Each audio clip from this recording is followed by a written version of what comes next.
చిత్రంగా ఈ రోజున్న ప్రభుత్వాన్ని చూస్తూ ఉంటే ప్రతిపక్షం ఎంత తక్కువ మాట్లాడితే అంత మంచిది అనుకుంటున్నారో, లేకపోతే మా దగ్గర సమాధానం లేదు కాబట్టి తక్కువ మాట్లాడిద్దాం అనుకుంటున్నారు అనేది స్పష్టంగా అర్థమవుతుంది. ఎన్ని ప్రశ్నలు లేవనెత్తినా కూడా దానికి సూటిగా సమాధానం ఉండదు. గత 10 సంవత్సరాల్లో మీరేం చేశారంటారు. 2 సంవత్సరాలు అయిపోయింది మీరు వచ్చి, ఇంకా 10 సంవత్సరాల గురించే మాట్లాడుతున్నారు. కేసీఆర్ గారి ప్రభుత్వం గురించే మాట్లాడతారు తప్పిస్తే మీరు చేస్తున్నది ఏదో చెప్పడానికి అనేది ముందుకు రారనే స్పష్టంగా అర్థమవుతుంది. ఒక్కరు కాదు, ఎవరు మాట్లాడినా 10 ఏళ్ళు మీరేం చేశారంటారు. కొన్ని 10 ఏళ్ళు మేము ఏం చేస్తామో చెప్పుకుంటామంటే చెప్పడానికి వీలు లేదంటారు. ముందు ప్రశ్న నేరుగా అడగండి అంటారు. ఈరోజు ప్రజలకు నిజంగా ఈరోజు అర్థమవుతుంది, ఈ ప్రభుత్వం ప్రజలకి ఏమీ చేయలేక, ప్రతిపక్షంగా బీఆర్ఎస్ పార్టీని ఎదుర్కోలేక ఏదో ఒకటి బుల్డోజర్గా చేస్తుందనేది అర్థమవుతున్న సందర్భం. ఈరోజు నేను హరీష్ రావు గారు లేవనెత్తిన అంశం ఏదైనా కూడా అసెంబ్లీలో బయట జరుగుతున్న అవినీతిని అసెంబ్లీలో ప్రస్తావించాలని ప్రయత్నం చేస్తూ ఉంటాం. 1 కాదు 2 కాదు, చాలా చాలా చాలా అవినీతికి సంబంధించిన సంఘటనలు గతంలో బయట పెట్టున్నాం.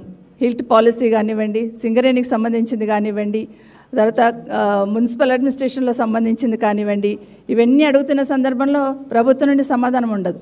నిన్న ఈరోజు ఇసుకకు సంబంధించింది కానివ్వండి, నిన్న హరీష్ రావు గారు ఒక విషయాన్ని ప్రస్తావించినప్పుడు దానికి సమాధానం చెప్పాలి, లేదంటే హౌస్ కమిటీ వేయాలి. కానీ దానికి సమాధానం చెప్పకుండా ఏదైతే పర్మిషన్ లేకుండా నిన్న హరీష్ రావు గారు వివరించున్నారు, మైన్స్ సంబంధించిన పర్మిషన్ లేకుండా రన్ చేస్తుందని హరీష్ రావు గారు ప్రస్తావిస్తే ముఖ్యమంత్రి గారు వచ్చి దాని మీద పెనాల్టీ వేశామంటారు. అసలు పర్మిషన్ లేకుండా రన్ చేశారు కదా మీరు అని మేము అడుగుతూ ఉంటే పెనాల్టీ వేశామంటారు. అసలు నిజంగా మైన్ పర్మిషన్ లేకపోతే అధికారులు నోటీస్ ఇవ్వడం కాదు, ఇమీడియట్గా సీజ్ చేయాలి. సీజ్ చేయకుండా నోటీస్ ఇచ్చారంటే దాని వెనకాల ఏదో మతలబు ఉందని అర్థం. దాని వెనకాల ప్రముఖులైన వాళ్ళు ఉన్నారు కాబట్టి ఆ విధంగా చేస్తున్నారని అర్థం చేసుకోవచ్చు. అది నిజంగా ఇల్లీగల్గా నడుస్తుంది మైన్ అని ప్రతిపక్షం నుండి హరీష్ రావు గారు మాట్లాడుతుంటే మేము దాని మీద పెనాల్టీ వేసాం, ఇంకా 4 లక్షలు వసూలు చేయాలని మాట్లాడుతున్నారు. ఇది ప్రజలు గమనిస్తూ ఉన్నారు. చేసిన తప్పును కప్పిపుచ్చుకోవడానికి వాళ్ళ దగ్గర సమాధానం లేదు కాబట్టి ఏదో ఒక రకంగా మొదటి నుండి 2 సంవత్సరాల నుండి జరుగుతున్న తంతే ఎట్లా డైవర్షన్ చేయాలనే దానికి ఈరోజు అసెంబ్లీ సాక్షిగా ఈరోజు ప్రజలందరూ చూస్తున్నారు. ఒకటేమో ప్రతిపక్షంగా మేమేమో దాని మీద హౌస్ కమిటీ వేయండి అంటున్నాం, మేము సిఐడి ఎంక్వైరీ వేసాం కదా, సిబిసిఐడి అంటున్నారు. సిబిసిఐడి ఎంక్వైరీ వేయడానికి ముందుకు వచ్చిన మీకు హౌస్ కమిటీ వేయడానికి ఇబ్బంది ఏంటి? తప్పు చేయనప్పుడు భయం ఎందుకు? అదే బీఆర్ఎస్ పార్టీ నుండి అడుగుతూ ఉన్నాం. తప్పు చేయనందుకు భయం ఎందుకు? తప్పు చేయనప్పుడు హౌస్ కమిటీ వేసిన ఒకటే, సిఐడి ఎంక్వైరీ వేసిన ఒకటే కదా, దాన్ని ప్రజలు గమనించాలని కోరుతా ఉన్నాను. ఈరోజు మాట్లాడుతుంటే హరీష్ రావు గారు మాట్లాడుతుంటే నిన్న కూడా నేను ఆశ్చర్యంగా చూశాను, అంటే కొంచెం ఆశ్చర్యం అనిపించింది. సభలో లేని వ్యక్తుల గురించి పేర్లు ప్రస్తావించొద్దనేది సభలో ఉన్న నిబంధన, కానీ అలాంటిది మా ఎంపీ గారి పేరు అక్కడ మెన్షన్ చేస్తున్నారు. అదెక్కడ న్యాయం? అసలు సభలో లేని వాళ్ళ పేర్లు ప్రస్తావించొద్దనేది ఉంది కదా నిబంధన. మరి ఎంపీ గారి పేరు మళ్ళీ ప్రస్తావించారు, మళ్ళీ ఈరోజు కూడా ప్రస్తావించారు. ఈరోజు హరీష్ రావు గారికి సంబంధించి వాళ్ళ కుటుంబ సభ్యుల పేర్లన్నీ చదువుతూ ఉన్నారు. ఇది ఎక్కడవుతుంది? నిన్ననేమో మంత్రి గారికి సంబంధించిన కుటుంబ సభ్యులు కారు, వాళ్ళు చాలా దూరం చుట్టాలండ్రి. మరి ఈరోజేమో హరీష్ రావు గారికి సంబంధించిన వాళ్ళ ఫ్యామిలీ మెంబర్స్ అందరి పేర్లు అసెంబ్లీలో చదవచ్చా ముఖ్యమంత్రి గారు? మరి నిన్నొక రకంగా ఉంటుంది, మంత్రి గారు చుట్టాలైతే చుట్టాలు గారు, మరి హరీష్ రావు గారు చుట్టాలైతే చుట్టాలు ఎట్లయితారు? ఒక్కసారి ఆలోచించమని కోరుతా ఉన్నాను. ప్రజలందరూ కూడా గమనించాలి, ఏ విధంగా ద్వంద్వ నీతితోని ఈ ప్రభుత్వం నడిపిస్తుంది హౌస్ని అనేది కూడా గమనించాలని కోరుతా ఉన్నాను. ఈరోజు వాళ్ళందరి పేర్లు చెప్పారు, వాళ్ళ పేరు మీద హరీష్ రావు గారికి సంబంధించిన ఫ్యామిలీ మెంబర్స్ మీద హౌస్ కమిటీ వేస్తాను అంటున్నారు. వెనుకని ఇమీడియట్గా మా శ్రీధర్ బాబు గారు లేచి, గౌరవ మంత్రి గారు, హౌస్ కమిటీలతో ఏం కాదు, లాస్ట్ టైం 3 హౌస్ కమిటీలు వేసినాం, ఈ హౌస్ కమిటీలతో ఏమవుతుందని మాట్లాడున్నారు. అంటే ముఖ్యమంత్రి గారికి మంత్రి గారికి వితిన్ హాఫ్ అన్ అవర్లో ఏ విధంగా మాట్లాడారనేది ప్రజలు గమనించాలని కోరుతా ఉన్నాను. ఇదే కాకుండా నిన్న మొన్న కూడా మీరు చూస్తున్నారు, ఏదైనా మేము ప్రతిపక్షంగా ప్రజల సమస్యల్ని ఎత్తి చూపిస్తాం, కానీ అక్కడ ఉన్న మంత్రికి సంబంధించిన క్యాస్ట్ ఏందనేది చూడం. సునీత గారు మాట్లాడినప్పుడు కానీ, నేను మాట్లాడినప్పుడు కానీ, సునీత పంచాయతీరాజ్ మీద మాట్లాడినప్పుడు, ఆర్టీ మీద మాట్లాడినప్పుడు మినిస్టర్ గారికి మేము ప్రశ్నలు మాత్రమే స్పందిస్తాము, ఇలా ఉంది వ్యవస్థలో అని చెప్పి లోపాలను ఎత్తి చూపించే ప్రయత్నం చేస్తాం. కానీ దాన్ని ఇమీడియట్గా కులం వారిగా మాట్లాడే ప్రయత్నం చేస్తూ ఉన్నారు. కులాన్ని తీసుకొచ్చి మాట్లాడే ప్రయత్నం చేస్తున్నారు. సరే నిన్న మంత్రి గారు అంటే అన్నారు కదా అనుకున్నా. ఈరోజు ముఖ్యమంత్రి గారు కూడా అదే మాట మాట్లాడే ప్రయత్నం చేస్తున్నారు. మా సీతక్క గారిని అవమానించారంటారు. ఏమని అవమానించాం? నీళ్లు రాలేవన్నాం. బాబు ఊరికి పోతే ట్యాంకర్కి పైప్ పెట్టుకొని నల్లా ద్వారా నీళ్లు పట్టుకుంటున్నాడు. మరి నల్లా ద్వారా నీళ్ళు వస్తే అక్కడ నల్లా ఉంటుంది కదా, నల్లకు పెట్టాలి, పైప్ పెట్టలేదు. గది ఆ మాత్రమే చెప్పాం. ఊళ్ళల్లో నీళ్ళు వస్తలేవు, ఊర్లలో పవర్ కట్ అవుతుంది, అడగొద్దా? రైతు బంధు పడతలేదు, అడగొద్దా? యూరియా వస్తలేదు, అడగొద్దా? మరి ఏమడగాలి? మరి మీరే రాసి ఇవ్వండి. మరి ప్రతిపక్షం గివి మాత్రమే అడగాలి. ఆల్రెడీ స్పీకర్ గారు అంటారు మమ్మల్ని, మీరు ముఖ్యమంత్రిని విమర్శిస్తే మైక్ ఇవ్వని అంటాడు. మరి ఎవరిని విమర్శించాలి? ప్రభుత్వ పెద్దనే విమర్శిస్తాం కదా. మరి ఇంకా అసెంబ్లీ ఎందుకు నడవడము?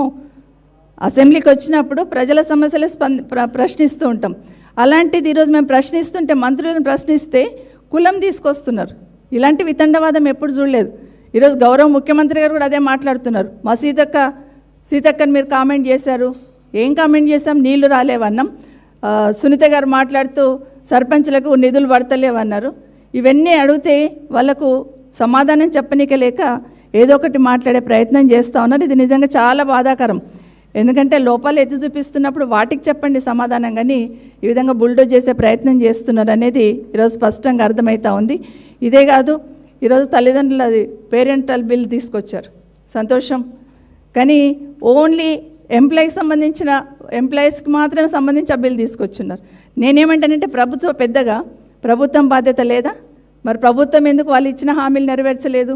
ఈరోజు ప్రభుత్వం ఎందుకు 4,000 పెన్షన్ వేయలేదు? వాళ్ళకు ఒకరికి కాదు ఇద్దరికి ఇస్తామన్నారు, అవ్వాతాతకి ఇద్దరికి ఇస్తామన్నారు. మరి ఇవ్వాలి కదా, మీ బాధ్యత ఎందుకు విస్మరించారు? మరి ప్రభుత్వం ఇచ్చిన హామీలు నెరవేర్చినప్పుడు ప్రభుత్వం మీద కూడా ఒక చట్టం తీసుకొచ్చే పద్ధతి అయితే తీసుకురావాలి కదా.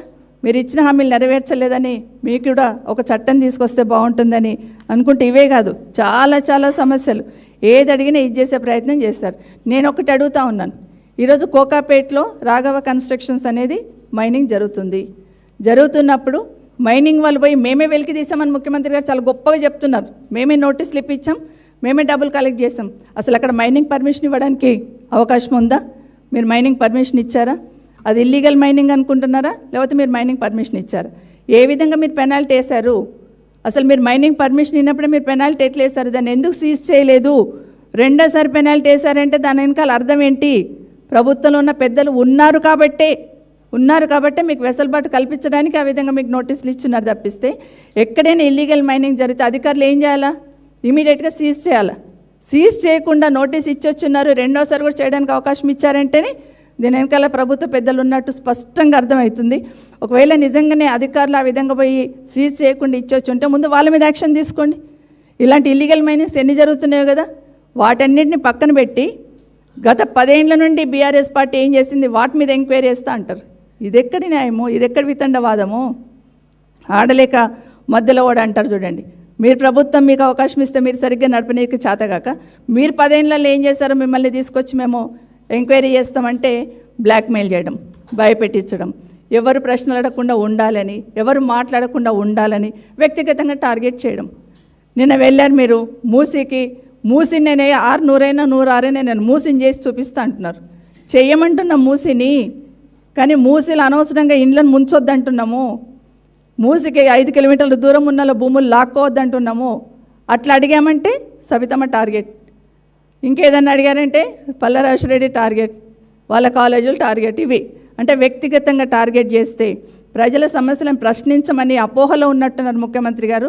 మీరు ఎంత టార్గెట్ చేసినా ప్రజల కోసం, ప్రజల పక్షాన ఉండి నిరంతరం పోరాటం చేస్తాం. ప్రజలకు ఇబ్బంది అయితే ఎట్టి పరిస్థితుల్లో వెనక్కి పోము.